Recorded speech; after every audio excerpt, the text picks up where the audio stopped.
Well, it's a miserable and rainy day, but the good news is we've got a package at the front door, so I better bring this in out of the rain. Let's see what it is. Hello and a proper welcome to Baseplate Reviews. A little less rainy inside here. I've brought in the package and it did get a little wet, but nothing too crazy.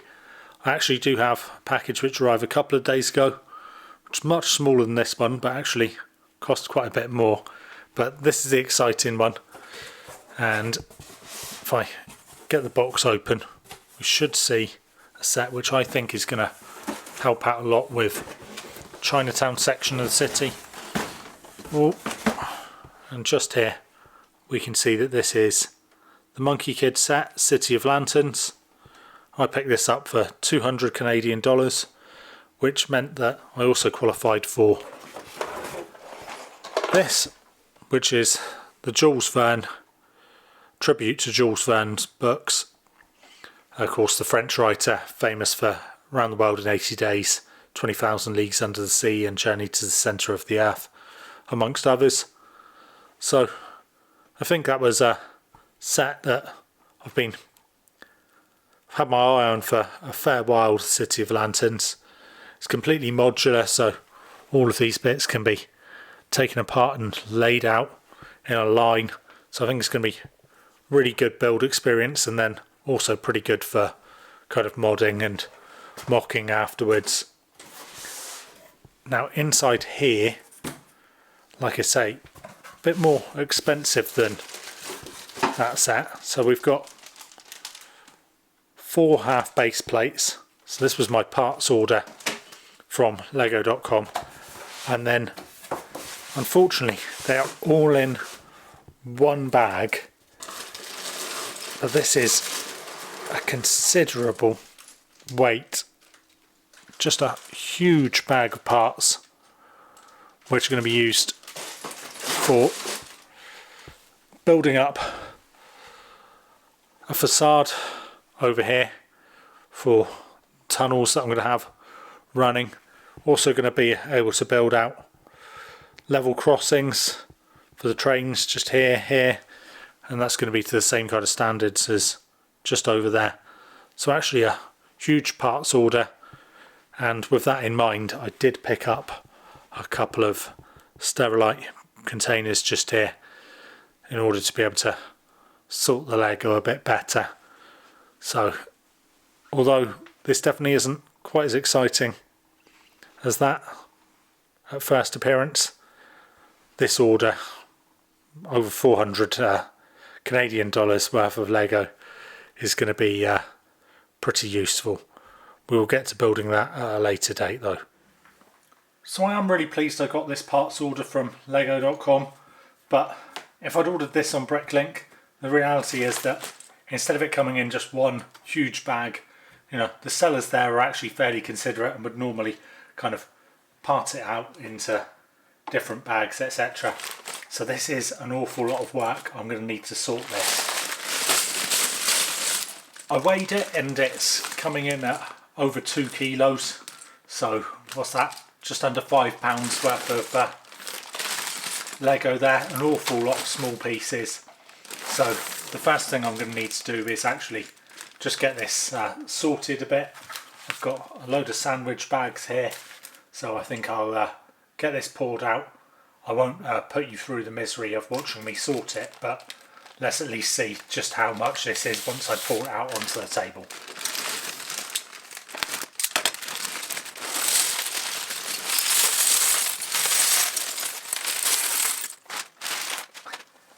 Yeah, that's a mountain of Lego. Only one piece fell off the side of the table, and that was a stud or something like that that went rolling, so an awful lot of light bluish grey. As I said, we need to do those facades for the tunnels that we're going to build. So yeah, I'm going to get to work on this. I think it's going to take me an hour or so, and then once I've done that, I'll come back to you. So it's been an hour and sorting's gone pretty well. Pretty much taken all of the colour out of this pile, so we're just left with greys and tans, a few whites and a few blacks in there. but yeah, pretty heavy going. It's not been easy with Lego just slamming all of the parts in together. Anyway, I'm cracking on. So a good 2 hours of my life there, and I have sorted those parts out all into sandwich bags. I have done a bit of itemising, but if I look down here, you'll see that there are 3,790 pieces, so I'm not going to be able to do all of them, but try to count up some of the bigger pieces. Some are very slightly over, so Lego sent me very slightly more than I ordered, but there are a couple of things which I'm just slightly under. I think it's one of those things when you've got just so many parts, I'm not going to quibble about it. Anyway, I'll get on to actually building something now. So the very first thing that I wanted to do was related to trains and train tracks, and that is that here we can see that these crossings, the actual barriers, aren't really long enough. They're not stretching across quite far enough, so I'm going to upgrade those, and I've got my whole bag here full of parts for these crossings. The other thing is that when I built this, I actually ran out of these kind of 2x4 slopes here and filled it in with a lot of single slopes, so I'm going to replace those as well. And the final thing for that is also you can see that my train here is just missing a bit up there that would connect to the overhead tracks, and I ordered one of these pieces so we can clip this back into place. And much better. Just a super quick speed build here, and these are the type of things that I think you don't notice from afar, but obviously I'm looking at the city fairly regularly, and then also when we zoom in when we're videoing, it can make a really kind of significant difference. I think it's a lot of small things that cumulatively, when you upgrade them, they make a really big difference overall to the city. So obviously nothing too flashy there. This is just kind of upgrading stuff. But what I've done is I've extended out the barrier here so that it comes across right to the middle of the road, and the same over the other side. Extended this by one white and one red, the other side just one white. The reason for that is this actually starts right in line with the cycle track, and we don't have that on this side of the road, so it didn't need to be extended out so much. The other thing was just replacing those single slopes that were making this look a little messy. So what we had was this just here, which are 4 separate slopes, and replace those with this one slope piece. I'm going to be recreating these level crossings through the city, and the only bit that I couldn't really get ordered was this part just here. If I take the light off, we've got this 1x3 with a bit coming up to hinge stuff on. So pity I couldn't get that ordered, but I have got these 2 pieces from the Lego store that are going to do exactly the same job, and actually may fit just here a little better than the light bluish grey, because it actually matches up with the sidewalk, the dark grey, a bit better anyway. So actually not a bad thing, and I may just switch that part out, even though it's quite a nice unique one. Anyway, on to the next level crossing. This speed build's actually doing level crossing right from scratch, so that actually means clearing all the existing ballast off of the tracks, creating an extra 3 studs of road either side of the tracks, so a couple of studs of actual road, then a white line, and then you've got the slopes, the ramps that go over the level crossing. In terms of the actual crossing part itself across the tracks, really simple. It's just some plates down on top of the tracks, and then that light bluish grey tile with the rounded edges at the either end of the crossing, just to give it that kind of finished, polished off look.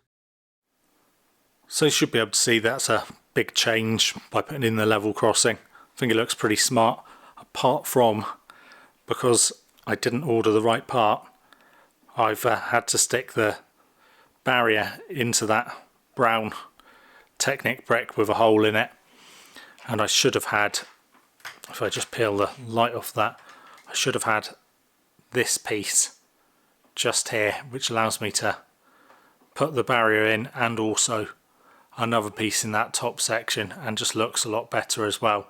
So yeah, I've looked, double checked, and I didn't order it, and it is actually on the best sellers part of the pick a brick, so I'd have received that pretty quickly. So I think there'll be another parts order coming up pretty soon. I'm sure there's plenty of other stuff that I need, but a bit disappointing, but I think it looks good enough for now, and we'll get that part ordered along with some other bricks. So I've got those level crossings built, and that's meant that I've been able to move the construction workers that were blocking off the roads just over into the construction site, and some of the cones and stuff over there. But this is all pretty minor stuff. The big thing that we're trying to do is get this section of the city raised up, and in order to do that we've got these IKEA big lek boxes just there, and I think that means we're going to have to move all of this across by half a base plate, and also get these tracks just here transferred onto half base plates rather than full base plates, so that we don't have a 32 stud span between the boxes, as I think that's going to be a bit much to try to cover, and also just don't need that big a span. But I think that means we're going to have to, like I say, add a half base plate in here, and this is actually built on, I think we can just see just down here, this is actually built on base plate there and then half base plate there. So I think I'm actually going to have to just dig up this section and actually put in a full base plate, so that, and remove the half base plate, so that it actually moves across by half. These boxes won't sit on plates, on the base plates, they're going to sit straight on the ground, so that's why we need to get this transferred over onto half base plate. Effectively this section will move over and be halved because it will go onto a half base plate, and then we'll have space for the big lek boxes just down there, and that should allow us to do what we need to do. Just to show what I mean, I've moved all of the Chinatown section of the city out of the room and just stuck those boxes there. So what it will be is we'll have the IKEA boxes here, they'll be covered over, tiled off, they won't be white like that. We'll have the tracks that are currently sat here running straight through up there, so all just need to be moved across, and then there'll be boxes like this just on this side. I'm not certain about whether I want them right up against the plates here, but I think that is where they're going to sit, so that we don't lose any more kind of space in the city. We do have a bit of space up at the end here, so the city can actually just shift across as needed. But yeah, we're going to need to add a half base plate in here, which actually I think is going to mean, like I say, we take the half base plate out here and add a full base plate. And similarly, if I go to the back of the city, I've got a half base plate just sat in there, so I'll take that out, fill it in with a full base plate, and that should shift everything another half base plate up that way. So I'm halfway just moving the road and the track from what was sat on this grey base plate over to here onto full base plate, so we can move it half a base plate across. But what I would say is this is the trouble with being a kind of iterative builder. Some people use stuff like Bricklink Studio and really plan out ahead of time. I like doing things iteratively, like seeing what works and what doesn't work, but definitely a bit of a pain when you've got to rebuild stuff like this, especially when you've just done it. To be fair, a lot of it just peeled off and was able to be placed onto the next base plate, but definitely, you know, hats off to the people who can do it all via Studio and get it right first time. Good on you. There you go, I've moved the train tracks half a base plate across, and I've also placed those IKEA boxes just down there. Now I've got a bit of an issue with the IKEA boxes. They are really close to the back of these modulars. I actually had to move where the Gargantos tentacle monster for the Sanctum Sanctorum was, because that was down in this position. so I've moved it up to there. Otherwise it was getting hit by the boxes. And actually these modulars don't have a lot of space behind them, but I know that the bookshop ones definitely do. The museum has a bit more space, and the diner, plus my ones like the coffee shop and the Lego store. So it might just be a case of doing a bit of a switch around in the city. I like where things are placed as they stand, but I think we could move stuff around. Definitely not the assembly square, that goes right to the back of its base plate, so we'll be pushing right up against the boxes. But yeah, I mean, the other thing that we've got with the boxes are they are not 32 studs or even 64 studs long. They're 44 studs, so they don't quite fit perfectly. We can't start them right up against here just because the train needs a bit of passage to get around the corner, and we'll be clipping them. But it does mean that we've got just this little bit of blank space to the side of this box. So it's at the back of the city. I don't think it'll be seen. I don't think it's a problem. But obviously I do want things, broadly speaking, to be sat on the base plates and us not to see the tables underneath. Of course, I do need to get 3 boxes just like this. You can see it's 1, 2, 3. Built the other side, so exactly here. And I've already got one of those built on the table just there. I've got another one in its box just there. And what I'll do is I'll just show you how you put this together. It is really, really easy. So these IKEA boxes, I'll show you the actual box we've got here. So I've gone for the 35 by 26 by 12 centimetres, or 13 3/4 inches by 10 and 4.5 inches. So these boxes are very much thought of with kids in mind. Maybe I should say their parents, because it provides a playing surface, you know, for actually putting Lego down. On the top is proper Lego studs, but also you've got the interior for storing all your Lego parts.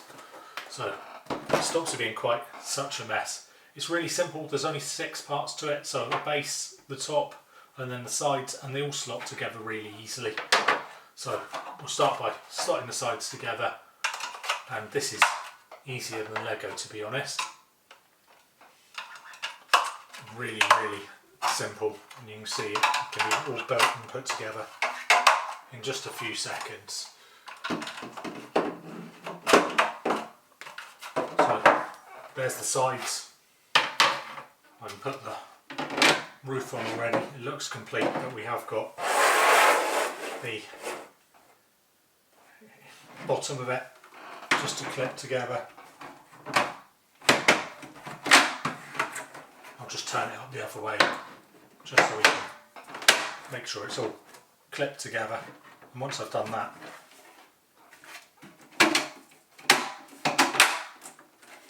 that's all rock solid. Really deep, nice interior for Lego parts. Of course, we're just using it for elevating the city, but definitely a lot cheaper than if I had to get a load of bricks and plates to bring the city up to this height. I mean, it would just cost, I mean, for the amount of boxes that we're doing, hundreds of dollars, I'm sure, even if we were getting the parts cheap. So yeah, can get these placed in the city, and we should see how much elevation we've got. So there we go, I've got the IKEA boxes placed, the extra 3 of them down the side there, and that gives us our raised section. Obviously there's a gap in the middle where the train tracks run through, and fortunately a couple of months ago in the Lego store I actually had these great structural elements on the pick a build wall, and picked up quite a few of those, which are going to work perfectly for raising up that centre section, which will be just sat on regular plates there, obviously clipped into place. I actually think I'm going to have to raise that up more, and also raise up the ground level for here, so build some bricks and plates on top of the IKEA boxes, because although the small train will be absolutely fine going through there, I say absolutely fine, just squeezes through. As soon as we move on to things like the cargo train, should see this. You can see the cargo train itself is barely squeezing, but then we're hitting there with the the car transports. So definitely got to get that raised up. I'm not sure exactly how many bricks, but a couple of bricks up just give us enough clearance, at least maybe 3 from here and a couple from this side. So going to be a fair few more parts needed, but that's okay. I'm sure I've got stuff like that in the parts collection, and I might need to pick some more up. But hopefully you can see that this whole section of the city is now starting to go vertical and should have something really interesting there to complement the rest of the city. May well be a few changes here in terms of where buildings are placed. As we can see, I mentioned it before, but we're really tight at the back there. And that's okay. I mean, it might mean that we don't need to build quite so many facades. For example, I'm going to need to build a facade here and facades there. But lots of stuff to do. We've got parts ordered and arrived, so yeah, it's pretty exciting. Hopefully you've enjoyed today's video and can see the progress we're making. If you have enjoyed it, please leave a like, and if you're not subscribed already and want to see more of this and how it all comes together, then all subscriptions are really appreciated. But hopefully you've enjoyed it, and as always, be good.